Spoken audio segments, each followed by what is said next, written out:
already there from. Why not go to your YouTube? Jovika TV. You want come for Facebook? Jovika TV. Instagram and Twitter. Jovika TV. Abi you want them for TikTok? Jovika TV. Abi na WhatsApp you want them? Jovika TV.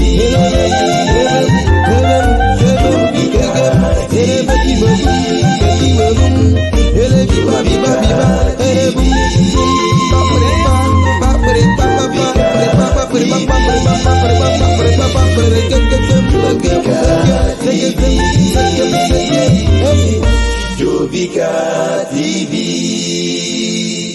poised to reach you with the truth. Hello and welcome. Ndebai ndewono Igbo Igbo udo dịkwara unu. Nke onye chiri ya zerekwano. Biko ka m share this video to our group, WhatsApp group, ka ha nwee ike wee bata bịa soro anyị n'ihe mmemme anyị na-eme taa.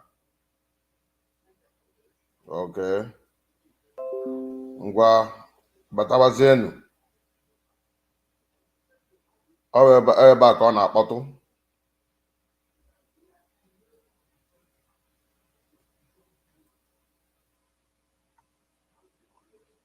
Okay, ka m wetakwara unu nke YouTube onye izu agaro ma Wells aga. Biko nagidenu mo.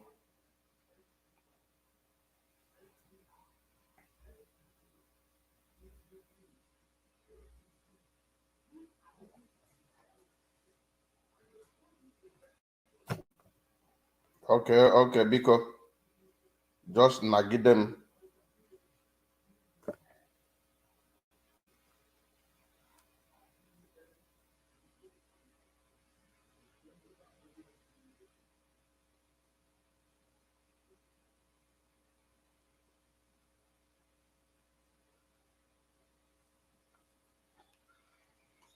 Okay, I want to bata idera ebisi we bata karisa ndị Igbo Ruo Ulo. Onye bata dera anyị ebisi bata ka wike na bata gị. Ka werekwa ihe mmemme anyị ihe je chere oge wee bata. Ọ bụrụ bata gị kweli bata.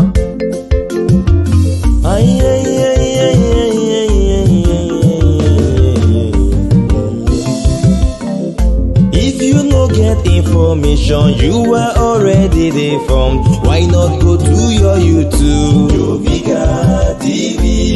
You want come for Facebook? Jovika TV. Instagram and Twitter. Jovika TV. Abi you want them for TikTok? Jovika TV. Abi na WhatsApp you want them? Jovika TV.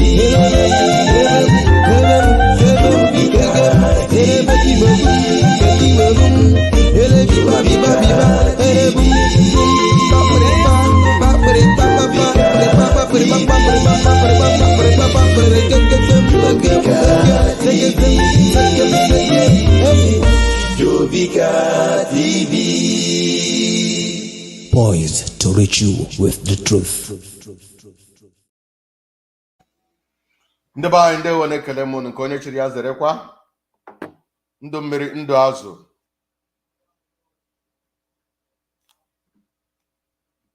Ndụ mmiri ndụ azụ. Ugo eberego na mgbagbu. Ka anyị gawanụ ije.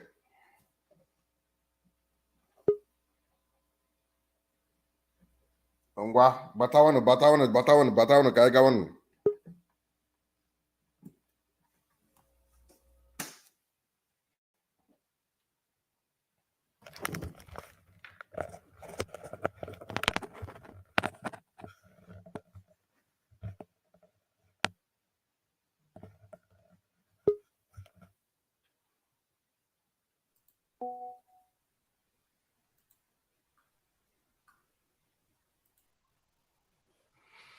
Ọ bụ na ịbata gị ikwu okwu kelee ka anyị hụ na anyị nọkwa live for Bria Nobi, so talk. Yeah, so good evening. Ndeba anyị kelee m unu. Igbo Ruo Ulo. Edozie Igbo. Good evening. Ndewo. None. Aha, ke ndị ọzọ, ke onye makpọta kpọbatabe. Chibuzo batawa. Chibuzo akpọbatara gị ngwa. Kelee ọhara eze. Yeah, but I got. Good evening, everyone. Good afternoon and. Ndewo. Udo dịkwara unu niile. Good evening. Yeah, good evening. Okay. Afamobu Chibuzo Ifediora. How many Anambra? Okay. Ndewo. Okay, I ga-amalite enweghị oke onye Enugu ọbịago coordinator Enugu ga-ekpere anyị ekpere ọbịarugo.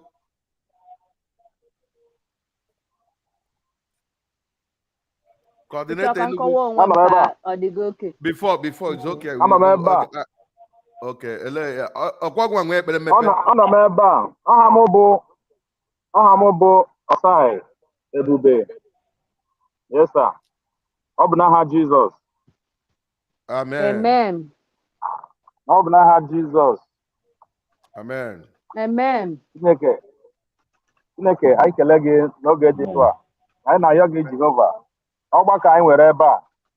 Dịka anyị na-eme ya, ize anyị ụzọ. Gịnị na anyị na-ekwu ka ọ baa n'uru. Ka anyị ji wee bụrụ aha gị elu n'aha Jizọs. Amen. Ngwanụ nwanne anyị ekpegara anyị ekpere anyị enweghịzi oge adịrọ na atọ. A ga-ejisi ike kaba arụta nwere ike iji olu Igbo wee ọgbakọ nke ụbọchị taa. N'ihe mere ya eme na ekpere mmepe na-egbughị oge anyị. Anyị nwere gbu abụzi ịkọwapụta ebumnobi na ihe anyị ji wee na-eme ọgbakọ a. Ọwụ na ịbata biko, ọwụ na ị ga-agwa ebe isi asịrị si Anambra iwe onye otu anyị.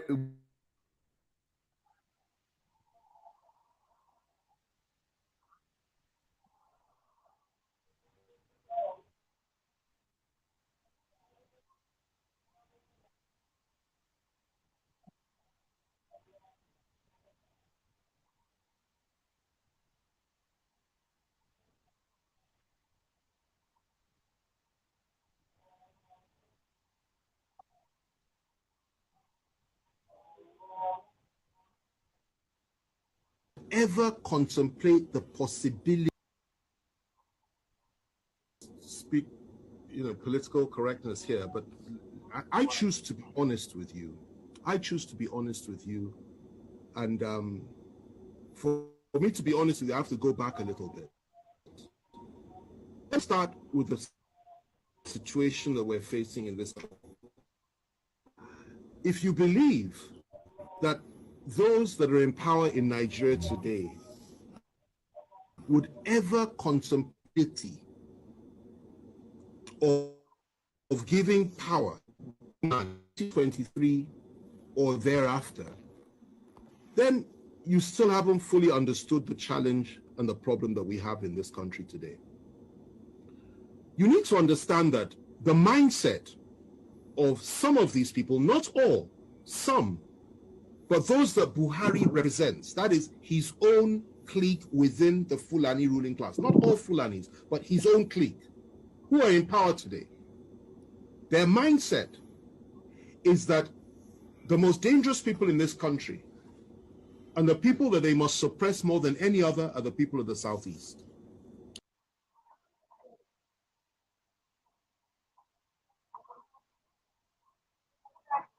You're right, man.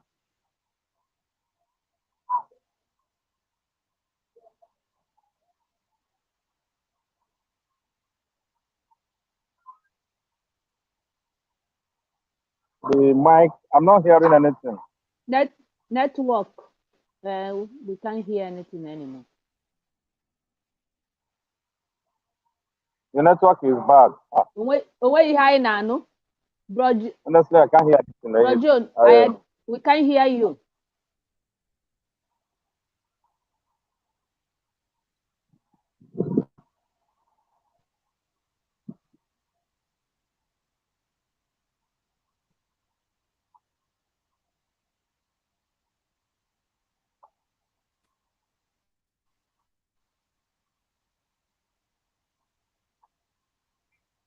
Can you hear me now? Can you hear me now?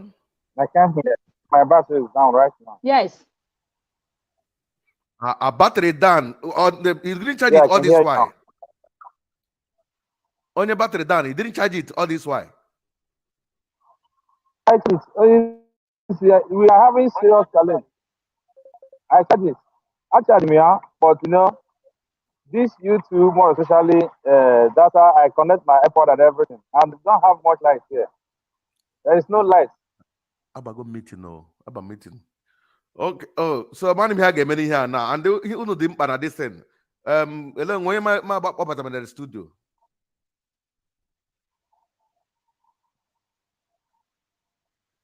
Ha. Ka kwanu Uchenna pugode bata ọzọ. Ebube na-ekwu okwu, can I hear you? Ka nsogbu dịkwa ahụ. Adamani ihe na-ekwu. I can hear you. I can hear you when you sing. Come on, I'm working on a low battery, but Okay, I'm still active till I don't know how I. okay, na-egbu oge anyị ga-aga n'iru emechazi ndị ụfọdụ ga-watch the program when they come in. The network is Biko, back. ndewo Chukwu gọzie unu. Ọ bụ na ị bịara gị gwa anyị bụ isi ndị si John na online, anyị ga-ewepụta nọmba ndị ga-akpọ akpọ because anyị kwụcha anyị na-ekwu I ga-achọ contribution. If you want to contribute, you can call a phone.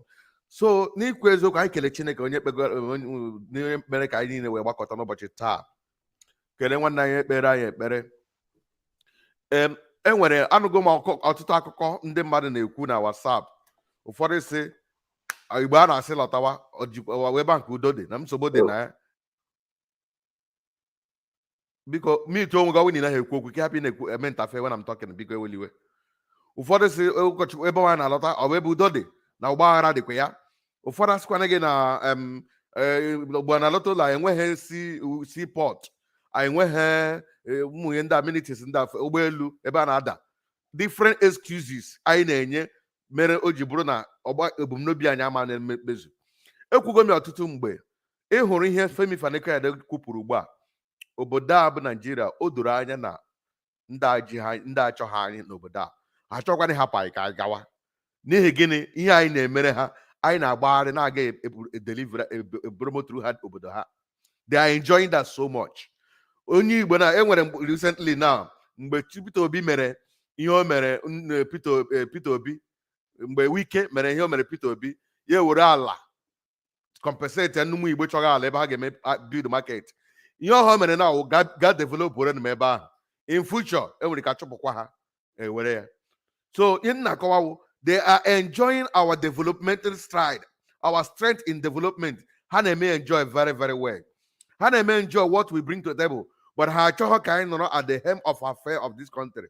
They has now over their dead body. Now in the control minded. So onye ọbụla ma destiny is o doro anya. Mana ebe o si ewute anyị bụ ndị ọnụ na-eru n'okwu n'ala Igbo egoro ha gobie ha isi. Ụfọdụ kwa na-asago bụrụ ha achọghị ịma ihe na-emenụ. Ihe ka ha mkpa bụ ka ha na-erigodi nri ka ha na-aga ebe ha na-aga. Anyị nwa bụ ndị na-eso ha bụ ndị na-ata ahụhụ a. So anyị nwa elekwa n'anya ụmụnne ọhịa ihe mere mmadụ dịka mmegbu a emegburu anyị mere ihe mere mmadụ ka Nna-Ekwu Ojukwu ji wee malitekwu okwu Biafra. O kwugidokwu Biafra ahụ o nweghị isi egbuorie mmadụ. Mgbe ọ ritụrụ, mgbe oge rukwara ele ahụ ya ụwazuru ike ebidokwe njem nke okwu Biafra ahụ megidekwa ya wee ruo ebe o ruru.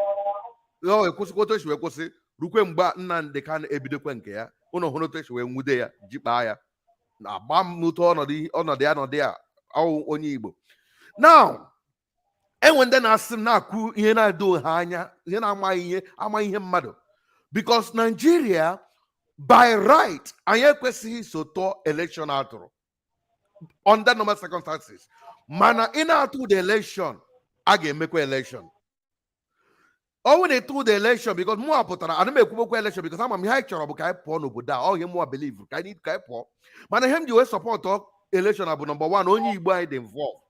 Number two, has no only Igbo Gakwadea, I watch ya, because I would have said to Onya, so that I can happy to election, can I would watch in Onya have no be already. But Chineke, a man here, change the plan, would watch in only Igbo, hatch will require you for, saying that you know the Memania. Boria book Nyonya Hachoria, Onya Hachoria, which I'm already. Emerem here 6 months before the election. Even Guaraha, Onya Hachorabo, Onya Hacho, Tinibu, Ekurumi, a day and that. Emukombe, hey Melumara, Okwaka Hachor. So 6 months before the election. On our YouTube channel, I'm here. When there will be no election, or if something not taken, they would just do Yamegoremo already. So now, when Kuchas that particular thing, all guy Kabaziri. Well, other comments I will put us I get married the election. Tinekworo mgbe nwanne nwoke bụ Samuel Ekpa when I sit down get a election. Or when I know could not get married, I got not sit at home. Or when I know could not sit at 1 day, 2 day, 3 day. Because I know election will civil the I agree. But they don't just not get 2 weeks sit at home.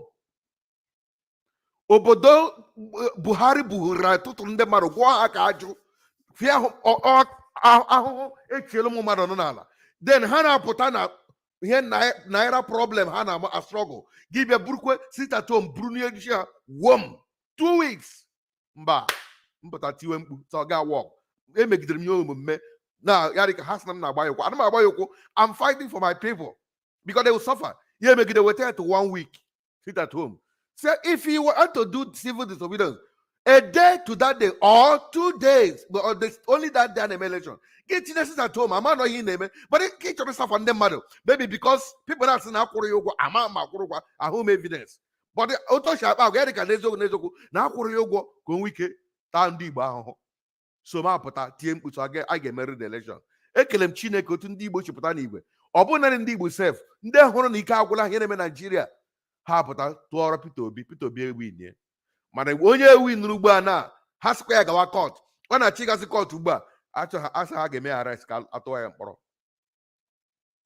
kedu ha na-eme na o nwekwara leak audio enwere leak audio anyị nụrụ maka Atiku ọ gara viral nwe ya ha naanị first ka ya masị he must be arrested Atiku must be arrested ogako edo nwe tụpụrụ ya ọnụ enwere leak audio nke assistant deputy president nke Tinubu anyị nụrụ ya ebe o kwuru ihe kwuru megide ndị Igbo onwe onye kwuru arrest enwere imam kwuru ya sị na ọ kama onye Muslim na-aga deputy Tinubu eluigwe daa onwe onye mere arrest ọchadị audio religious audio mana na onye na-eme arrest now is he contesting for a new election mba or just to make sure that the court and get stabilized court ọ chọrọ ịga because ama na o nwere valid case na court. And gịnị ka eji eme ihe a ọwụ onye Igbo. So in the midst so I'm happy here in Emea. In fact, I will not even be happy. I will not even pray that can win in case you're not court. Why I don't pray that so that Nigeria Nigeria is not for you. Nigeria is not for us. So the Kaile Mauta Chineke Igbo Tarena or Getina Kana Kaku no Kuta Shemuro wine. Pono Buddha.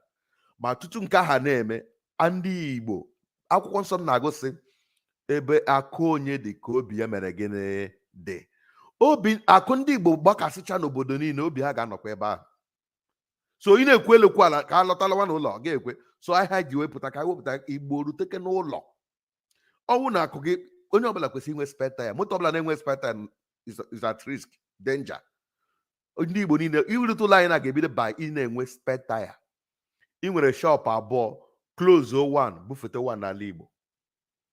That is what we are working now. Ị nwere ụlọ abụọ ree one wete one n'ala Igbo.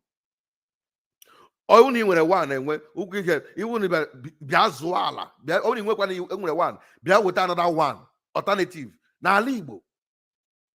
Chọwa ala zụọ na ya ka emepewe everywhere because ọ azụmahịa ka eji mara anyị.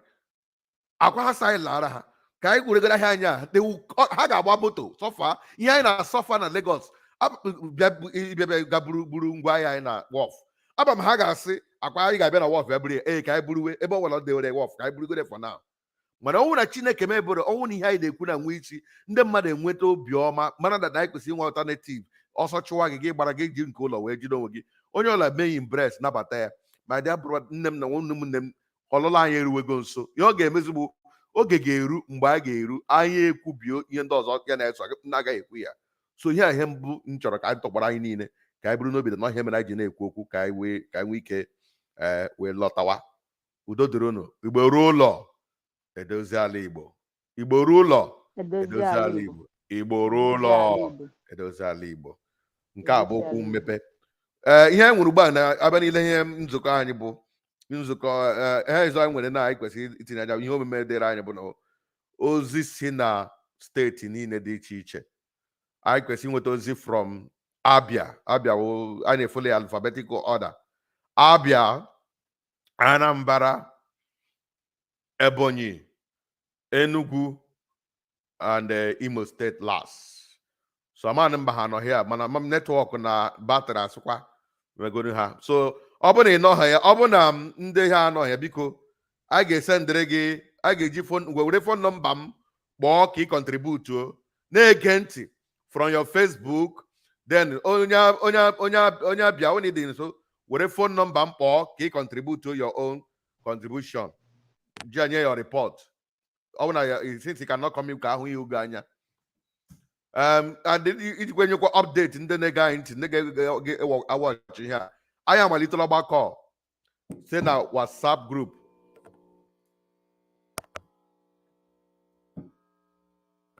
our WhatsApp group achụwala close to 400 so n'ime that WhatsApp group ahụ anyị nwere state by state the 5 states enwerego onwe ha that 5 states ahụ kwada emego ya to the point now bụ anyị nwere coordinators of each state ndị states ụfọdụ like Enugu ebidoro nwee local government coordinators other state na ha emekwara nke ha ọ ya wee report ha kwesịrị inye anyị ugbu a ja ka ha kọwa afọ a ha gagoro so ihe anyị nwere na bụ report from all the chapters biko were nọmba ma kpọọ ndị coordinator ọ bụ na Abia anọghị ya onye nọ nso Anambra ọ na nọ ya gị nyezi from here since you are here okay Anambra nye anyị update gbasara ihe unu megoro na nkenke egbuli oge biko na egbughị oge ngwa over to you Anambra since Abia abatabeghị. Okay, Igbo Ruo Ulo edozi ala Igbo. Ụmụ nwanne m ana m ekene onye ọbụla nke dịrị ahụ ụka wee bịa na nzukọ nke tata. Afa m bụ Uchenna Otiaba, coordinator Anambra Group Igbo Ruo Ulo. Okay, Abia kpọọla na phone. Chere ka m tinye Abia na ntinye ya n'ọkụ ka enwe ike na-anụ olu gị. Onye na-akpọ akwa Abia na-akpọ? Okay. Kwuo okwu ka anyị n'olu gị. Ndị Abia na-eme ọfụma anyị nwere biko kelee anyị otu a si ekele before gị kwuo okwu. Sorry, sir. Igbo Ruo Ulo. Edozi ala Igbo. Gawa. Edozi ala Igbo. Edozi ala Igbo. Obuji Okechukwu, Abia State Coordinator. Okay. Gaa n'iru. State chapter meeting yesterday.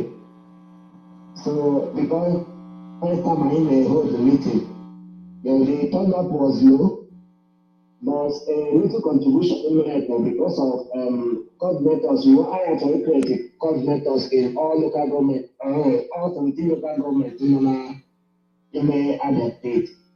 Okay. So the few people that you got meeting yesterday, the few, we are 50 members.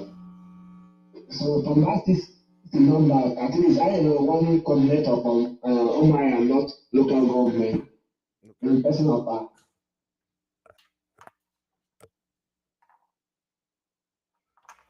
Oh.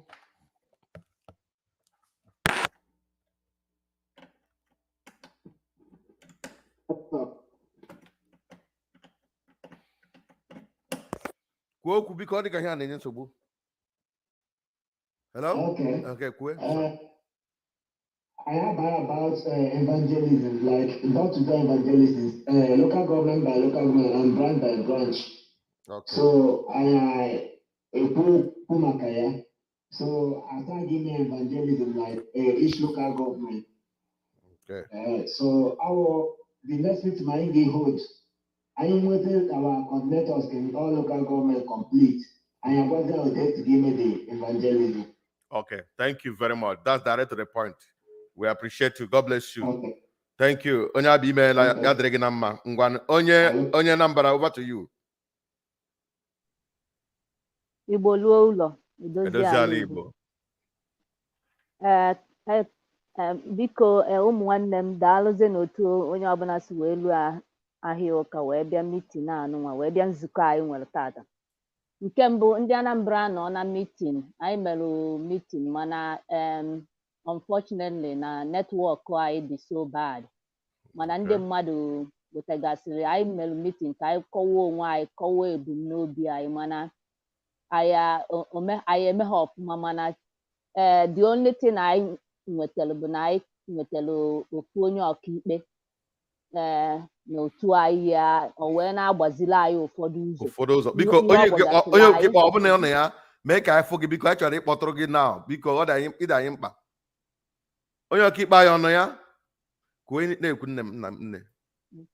So onye ọkaikpe o wee lụtachara anyị aka ụfọdụ ihe, maka na ebumnobi bụ ka anyị nwetagasịa ma ndị be anyị, ụmụ nwanne anyị ndị nọ ma especially Lagos na different places, mana Chukwu mere ebere anyị na ha enwetacha ụfọdụ ndị mmadụ, mana the only nsogbu ọgbata ihe dị na ya bụ na a na-ekwu okwu ndị mmadụ izuru ihe na anyị na ihe kacha mkpa bụ itinyegodi anụ.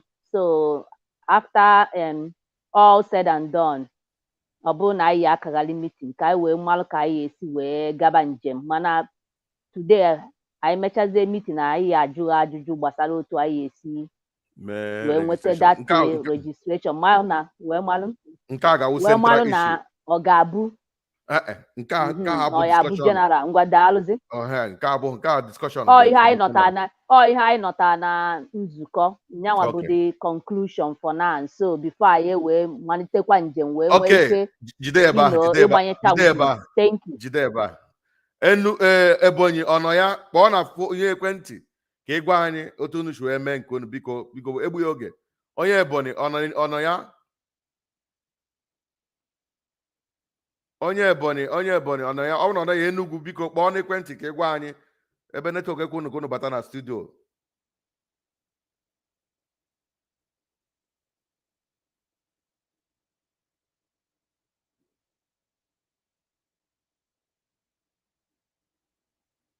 Enugu, ọ bụrụ na ọ nọghị ya, onye Imo ọnọ ya.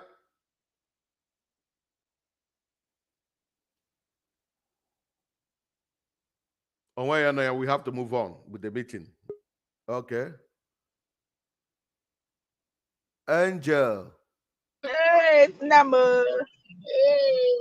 Ya dịrị gị na mma. Amen. Ka ebe isi abanye. Esi m na Facebook. I'm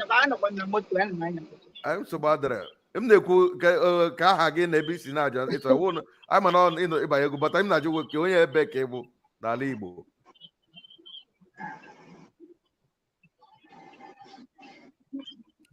Ọkacha ikwu okwu. Angel, achọ ikwu okwu. Iso ka ewepụ gị. Ka ebe isi abanye ka obodo ị nọ, ọhịa anyị na-ajụ. Anọ m Sugarland, Texas. Texas. Okay, ana m abịa Texas this weekend. Ana m abịa ikwusa ozi ọma na Texas. Na Easter, na All Saints Anglican Church. I'm coming there to preach. Let me know, my baby. Okay. You can send them. You can chat them up on my number. Can we? Okay, my chat. Well, thank you. Yes, sir. Thank you, sir. Oh. Hello, ọzọ. Ọ nwe ha, I ga-aga n'iru na ihe ọgbakọ a, because we don't have any reason to slide back. Anyị ma na onye na-abịa ha meeting, ihe ọ bụla ekwetere nọ n'isi ya. Ọ ihe unu ga-amakwa. Onye abịa ha meeting, nke ọ bụla ekwere nọ n'isi ya. Okay, ọ bụ na ndị anọghị nye anyị ihe nọ n'elu ya na-abụ sekretịrị anyị ọ nọ nso ka ọ gụpụta tụrụ anyị one or two things anyị nwere ike ịkọpụta. Ajeje, thank you. Yes, sekretịrị anọghị ya. Okay, anyị ga-aga n'iru. Ime ihe ndị anyị kwesịrị ịgụpụtara ihe ndị anyị ga-aga n'iru n'ugbu a.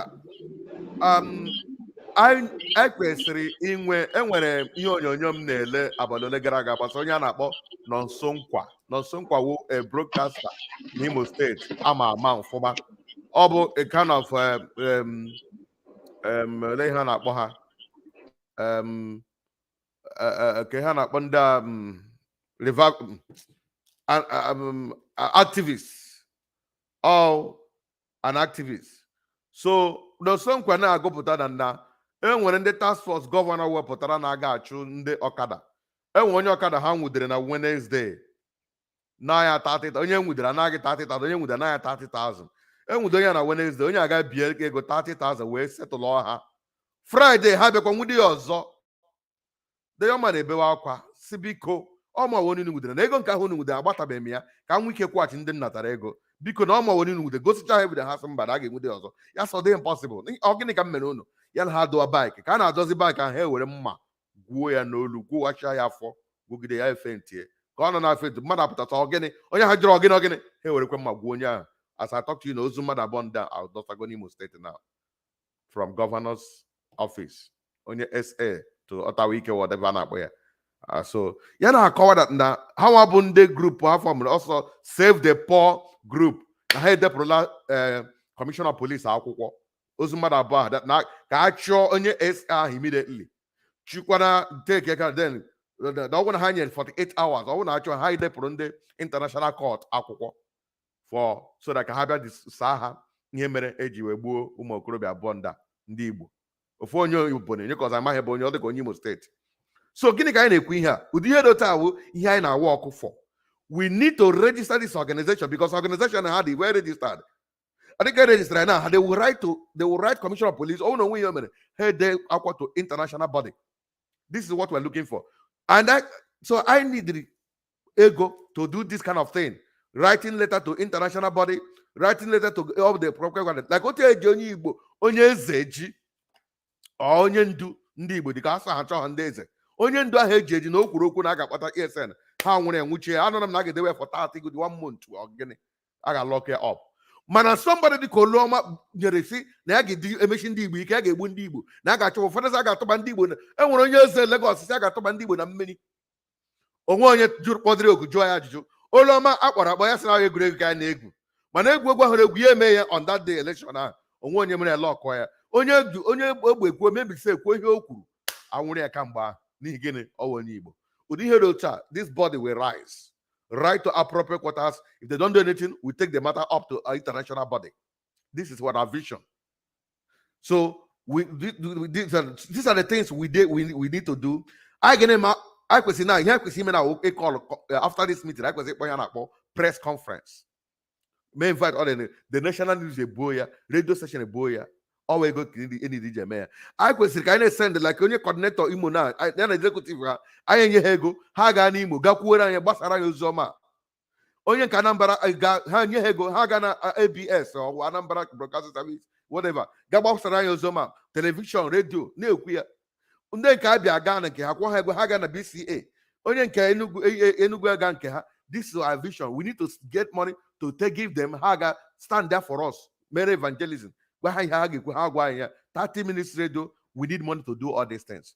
Then I may try to register our presence. I have been by then in person service meeting a bit ago.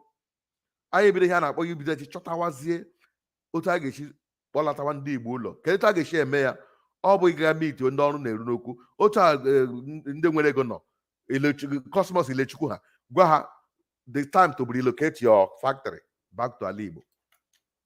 Already in ego. Ebobla udeleno, eboblozuno udelegabedia. Carry part of it, return, let's come home. Innocent in Nigeria. I go ahead innocent. I know but ya supply na Rwanda. Amama how many pieces of motors yabute. Ndaka ndị na-ego ya ndị Nigerian government that we cannot buy from him. Ọ gwara Peter Obi a onye goro ya moto mgbe ọ na-achị ya supply ya kwụọ ya ụgwọ.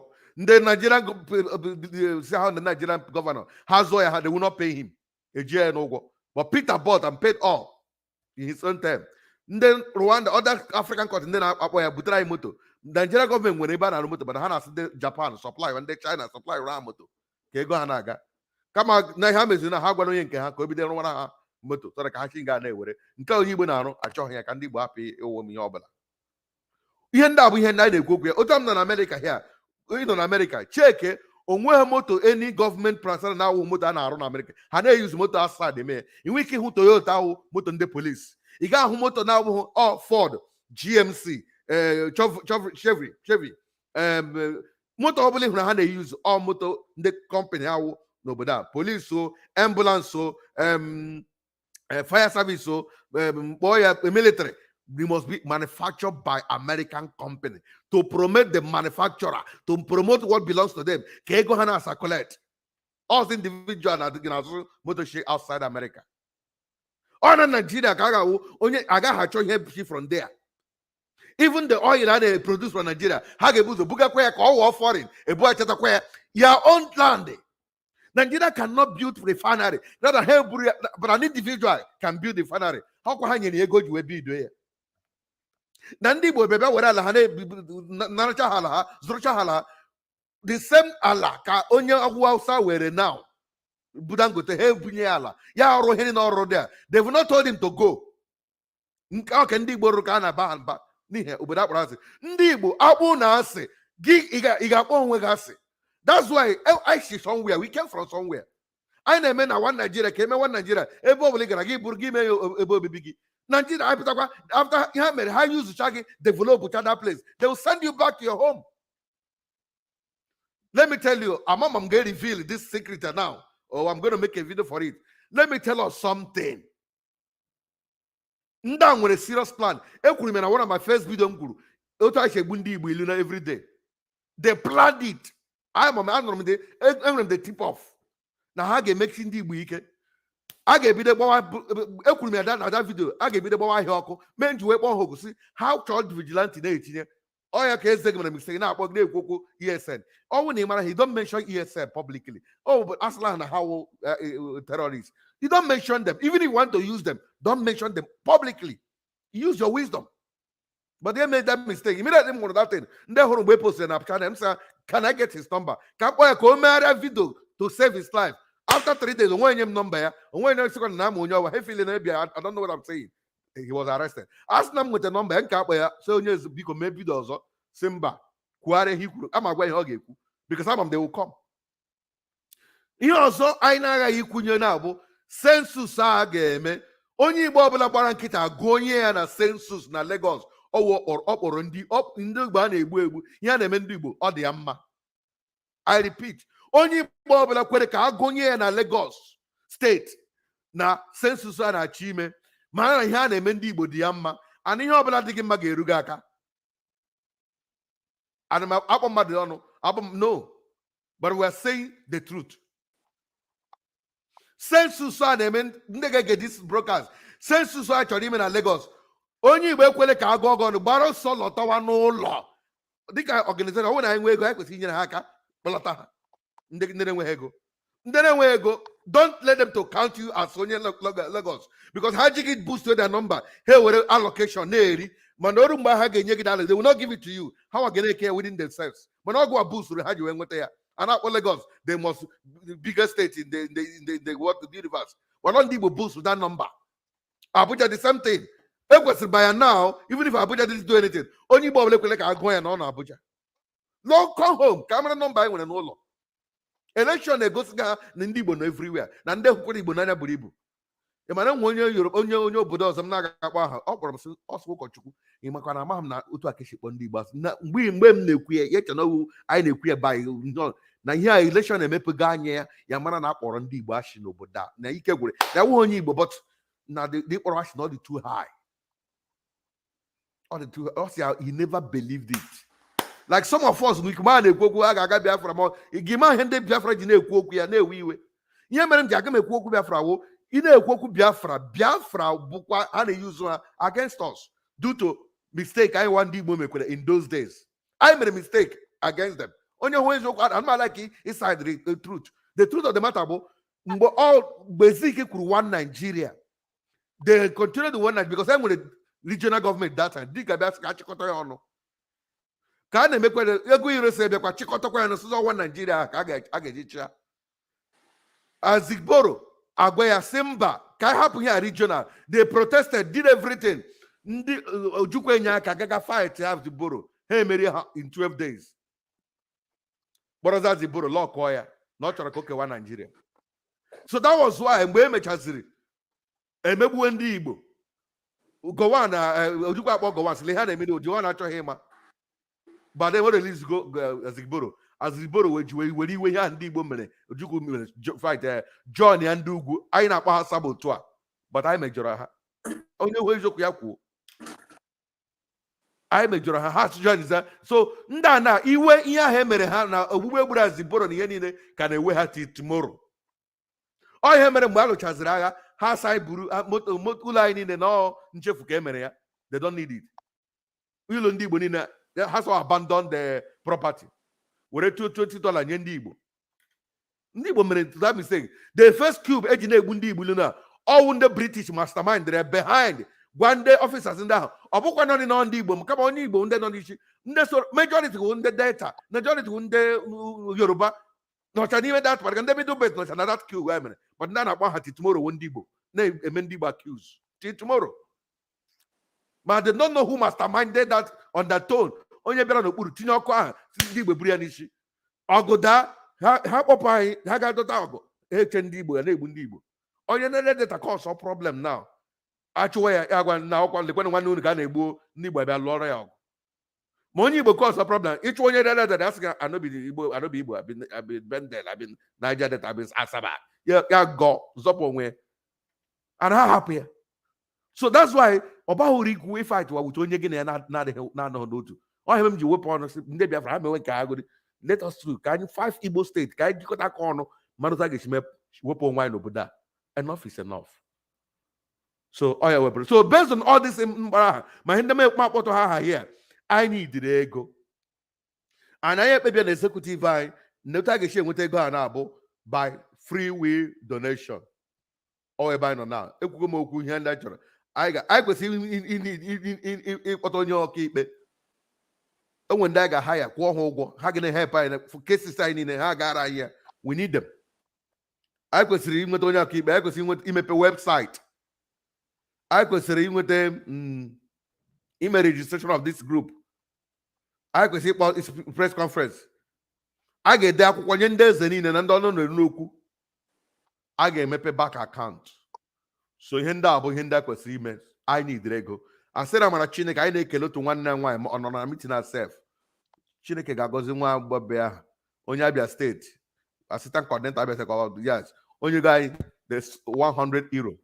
Get change in ego Nigeria after 80,000 naira. The money not now. So that is where we are now. We need everybody, starting from executive, myself, Uniobola. Let us go into fundraising to support this. No matter how little, don't make it that it must be too big, too small. Ask about how can your money? Oh, hello, anybody. Call here and achieve at this meeting now that now we did our fundraising and with regular data. I have my record here. It's already recorded in the system. I can always listen to it. And when you're in a play, give me. For now, I'm using a particular account to receive the money, which immediately makes I got motivated in Nigeria to have a pay account. I don't like holding public money. I want to say this in public. It's on record. The money I is for now is the account more provider. Gotta use. It's against my policy. This thing now, I'm not making it a personal business. In fact, very soon, I will withdraw because I have a lot in HM. I can wait another national or I get election. Only all about how will it be more again by the side. Unless I contest I win here, fine. I'm trying to contest. But I will be there doesn't mean I must remain here. But without me, no withdrawal. I know they run like that. I have him not initiated too much. So I can't keep myself. Can we So wherever I get ruin now, Uruhana, I am national election. I get the national president general, assistant president general, vice there. I get all the officers. That is what I have in mind. I'm only doing this. I will election, may withdraw, hand over to anybody who won the election, and it could be for anybody from here. I had the constitution. I get there. I had the need to keep it. A try constitution. I pass say so, but now we need to kick off to start. We need fundraising. So I want everybody, Mamua now, Monyuku, let us raise money towards achieving all this our aim for now. So I need you to pledge. And on our comment section, you want to call in to make your pledge. That is where we are now. Our vision is to sensitize our people, can second alternative to whatever they are deciding. The kind of for your donation. Now, Igbo, Eastern region. That's what we say. We are East. I don't even know anything about Yoruba or Hausa or anything. Now, Igbo, Eastern region. Yes. Now we know. On each market, now we go. When I was growing up, I schooled in Sapele, my secondary school. Zix Academy. Zix Academy. They don't change them now to Okotiebo Grammar School in Sapele. Zix Academy at that time, it's a school that was founded by Nnamdi Azikiwe and Okotiebo. Pa Festus Okotiebo. Now I found Zix Academy. That's where I was when the war broke out. The hatred when they come poison our mind, what you not go fit to explain. These British people, at that time, no media, nothing. So we just went along with all the lies they told us about the Igbos. Character assassinated the Igbos and they played propaganda about the Igbos. He got what the person not here so much that we hated the Igbos. Yes, so help me God. They made us, they poisoned us. When I talk, we say they poisoned us, I am saying that the British and the Fulanese poisoned our mind against Igbo. And that's what is playing out. Okay.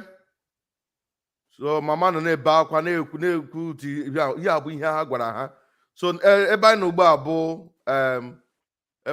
abụ ego. So we need your contribution. Let's start now. I am not allowed from 80,000 naira from our sister. More on when aga m enye for now KGB do gede bido. I won't know here can and the guy because you small. Give a small. Don't try it before I'm gonna get a problem. So more on when do to anma choka mkwenkwa ma aga happy me. Nke dere m na m ga-emenwe available now 30,000 naira. That is what I can offer for now. I will be giving more, but all here so I am going to go 80 plus 110,000 naira. All here now. So more again 30,000 naira. Yes. Hello, also.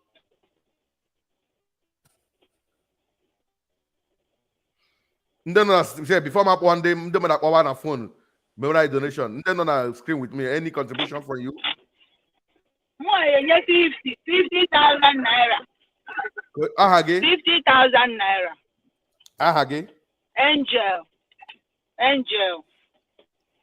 Angel. 50,000. Chineke gozego. Aga adrege na mma. Okay. Onwere ọzọ.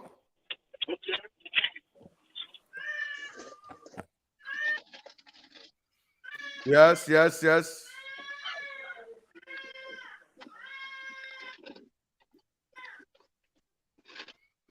Okay, and then when they keep on a phone, yeah, your direction. That's where we are now. Can I use this particular direction now? I bidoro na na-emecha I get this call with onye ọka ikpe anyị nwetagoro already. Ọ ga-enye anyị guideline, nye anyị ntụziaka. At a point, don't in our ego. We have to take care of her. We have better transport. I can use them very, very well to achieve most of the aim. So we can't do those things without money. So we need your contribution, please. Yes, sir. Are you raising up your hand, Chibuzo? Get your fourth, Christian. Are you saying something?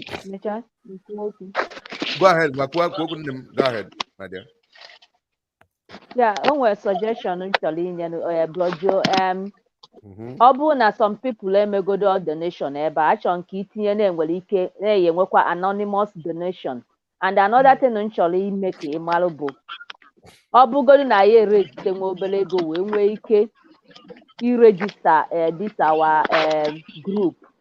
I guarantee you na a lot of people ga-abịakwa join nyela anyị n'oge adịghị anya na Chineke ya emela anyị ya ga-enwekwa ike i-support kwa anyị. A lot of rich people, we can reach out to them. They can support us too. We are building foundation now. We need to do donation. Anonymous only black baby no be now give me secretly. So we have just gotten 3 donors.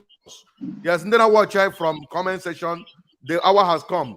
When money is involved, anybody, my mother, now you are committed to it. I want to bring them home. So make your donation, support this thing. I am sitting here to speak under this internet. I am not a fraudster. I have never defrauded anybody. Openly say it. Rather, in several ways. When I'm at the mega business, they take my money. So if I'm telling you give money, don't fear that no, don't have that. Public when it declare. So what am I trying to say? If you're thinking that you're wasting your time, I can go some certain level. So if you cannot trust me and give your money, that's no problem. I don't beg you to trust me. Thank you. So thank you, Sister Angel. We have so far received 3 people donation. Only our sister coordinator Roslyn, only got 80,000 already on an account. More than women go quite 30,000. So the same account on there. So we have about 110,000 now. Then our sister just made a pledge of 50,000, which I'm going to forward account number. She will send it. Because we need donations. Achom Kairi is the Ogun Obo company 1 million naira today. That's what I was praying for. It's a small money that we can get. Usually the anonymous. Guess okay, you will donate, but you don't want to announce. We record you anonymous. Later we'll get the money. So about anybody, we needy people. Can you just call in now? If nobody's doing it, I'll stop. I try my be there here. If you're not working, I will leave it and move on with my life. God knows I have done my own part. If I start it, push, I will leave it. I'm doing it for our people. God knows I'm not dying here in America. So that's the target. So if you we can even talk to all these transport companies. I know we had a synergy. Reduce the price. Yeah, they will get December. As we work on that. We have the vision. But we need to start from somewhere. So we need more donation. No amount is too small. 10,000 where go, 5,000 where go, 20,000 where go, 100,000 where go, 1 million where go. Just make your own donation. But all to sacrifice for the freedom of his people, it will be recorded for you.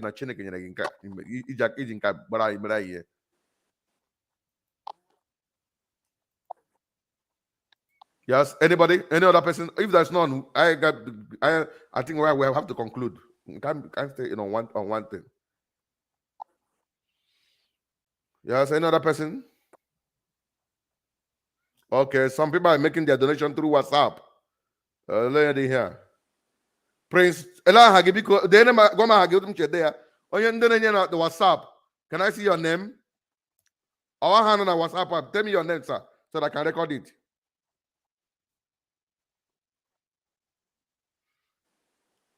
Prince Johnson. I saw your name now. WhatsApp. Reach out to him now. Ego is in ego before my ego. Please, can I hear your name?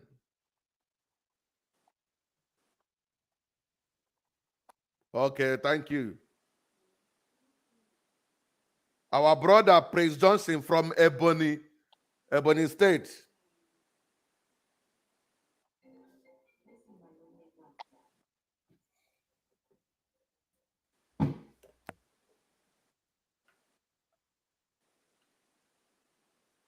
Hello, Casey. Whenever you 4 o'clock, let me know. I'll go tell them. I go. Nami go call them from here. They go clock me out. Don't mind those people there. Nami go call office.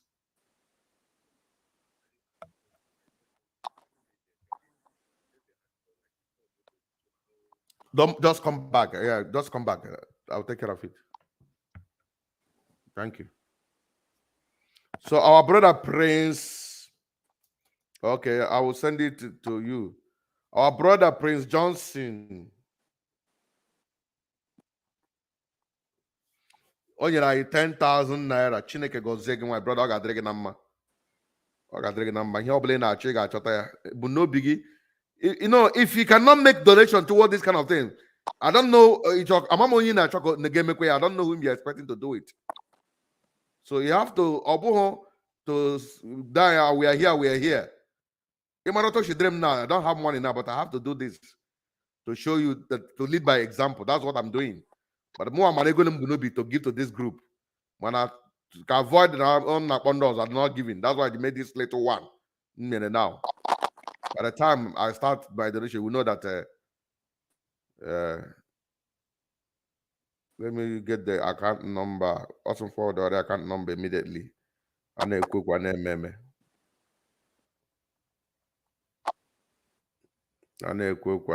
Yes, we are at the level of donation now, please. What you are saying, what you are giving is recorded online. The account, somebody there. Any day each of you can join us. When they will monitor it, they will your results. So you are free to do that, please. It's allowed.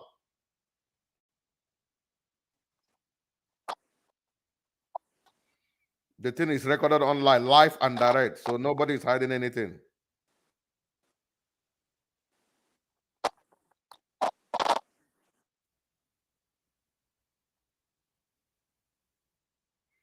Yes.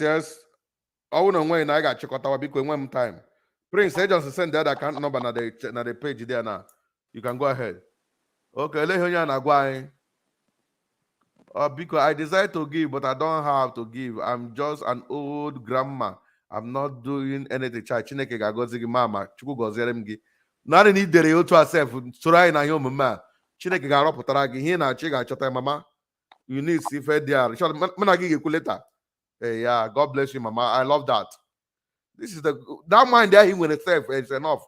Dịka idere inwe ị ga-enye. Chukwu gọzie gị mama. Somebody saying we can't plan anything offline. We can plan offline, but we have been doing our meeting. We are not being accommodated. WhatsApp is not helping us. I am going to introduce here Telegram. People are not joining the Telegram, or very few people. So I think I made this inaugural meeting based on ground, so that when we do like Madedika, Mamanda, and other people in that, they can join us and make their contribution. So that's why I do it with Edozie now this platform here now.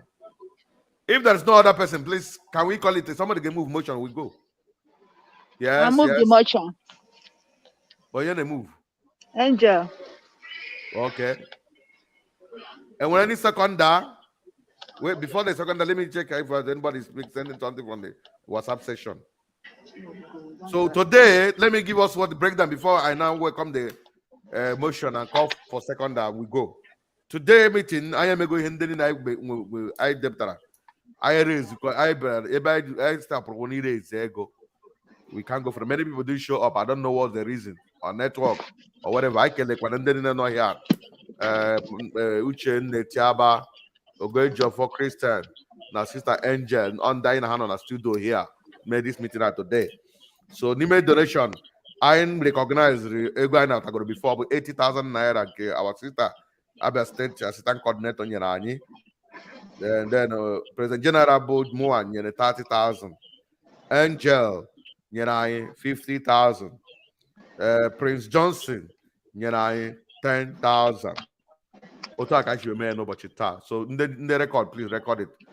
All the very important, so that this record will be there. Immediately. I think we have to start working towards IMEPA account with this money, so that this money will move to account, to the general account. It can't be in the particular individual account. Please. That is the next action. Oh no, now. Is it the wish of the house? Can I plan how to open an account? But we can't open an account when we don't register, when we've not registered it. Bear that in mind. We have to register before we open an account. We can also open an account. We can open an account when we've not registered one. How discuss about the signatories. So that one will be done offline in our next meeting. So that we discuss the signatories and who they will be. Then from there we'll kick off. But meanwhile, okay, I will discuss that with the person later. Meanwhile, we have a treasurer in the house, so she will start working from today. Since we have gotten some amount of money, she will start working from today. Want to also say that. In the absence of all this, our assistant Angel move go motion for adjournment, and when you're not support here, any second from chat, from call, and from studio, only in the studio you are free. Okay, I will confirm it. Okay, our sister Uchenna, I just supported the this thing. I seconded the motion for adjournment.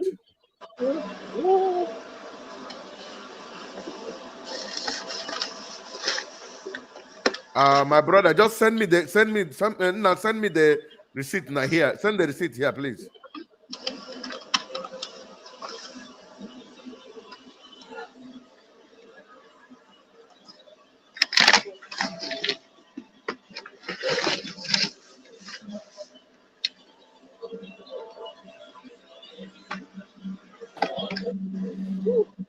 Prince, drop the receipt in your go here. Now the whole group now here.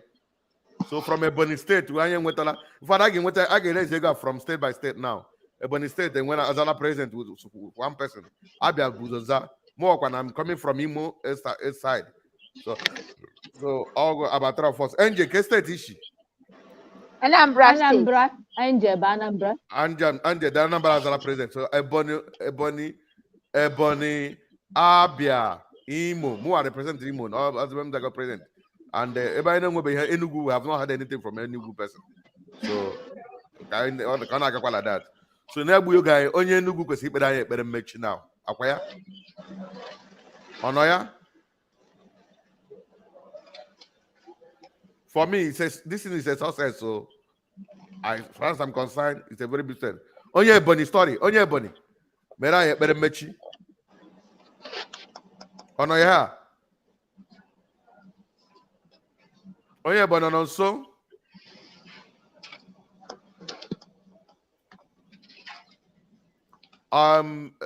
which Ella here could you get in the studio here now? When you cannot just give us a closing prayer.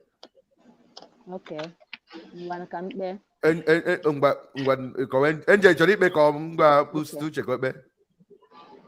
Sir? Okay. What can you pray for us, or do I tell the other sister to pray? Are you okay? Yeah, tell the other sister I'm in the store. No. Okay. Go ahead. Okay. Ọ bụ n'aha Jizọs. Amen. Ezi onye nwe anyị Chineke anyị, onye mere ka anyị gbakọọ n'ụbọchị nke taata. Anyị na-ekenye gị Chineke nke eluigwe. Papa, otu anụ isi wee mee anyị wee nọkọọ n'ụbọchị nke taata wee wepụta atụmatụ nke ya enyere anyị aka na njem nke anyị na-amalite ịga. Papa, anyị wee na-ayọkwazie nke ịnọnyere anyị na-edu anyị n'ụzọ ọbụla dị iche iche. Papa, biko nọnyere anyị mee ka ndị ajọ mmadụ ghara ịfụ anyị na ọgbakọ anụ. Bịa bụrụ eze ya na-edu anyị n'oge niile, na-enye anyị amamihe nke anyị ga-eji wee na-edu nzukọ a na-aga n'ihu. mekwanụ ka ebumnobi anyị niile nke anyị ji wee bido ọgbakọ a bụrụ ihe ya na-aga n'iru n'aha Jizọs Kraịst bụ onye nwe anyị. Amen. wee na-ayọkwa otu anyị na-akwado ịpụ, anyị anaghị apụ n'iru gị nna. Anyị na-ayọ ka ịbịa nọnyere anyị n'oge ọbụla, na-edu anyị n'ihe niile ọbụla anyị na-eme na-abụghị ajọ ihe. Nna, ihe ndị a ka anyị na-ayọ gị, kwere na ị ga-emezuru anyị n'aha Jizọs Kraịst bụ onye nwe anyị. Amen. Thank you. Amen. Biko achọrọ ka anyị nwee ESCO meeting on Monday. ESCO ọ dị mma lada ka anyị report ụta chi wee meta hazie ihe ndị ụfọdụ, then other things will then mụ na start up Uche ị ga-akpọ m na ka mụ na gị kwuo the rest. Onye nwe nọnyere unu there. Thank you so much. God bless you all. Thank you. Thank you, sir. Thank you. For me, it's a success. This is the first one. We are able to raise about 100,000. I give God glory. Bye bye. Thank you. Bye.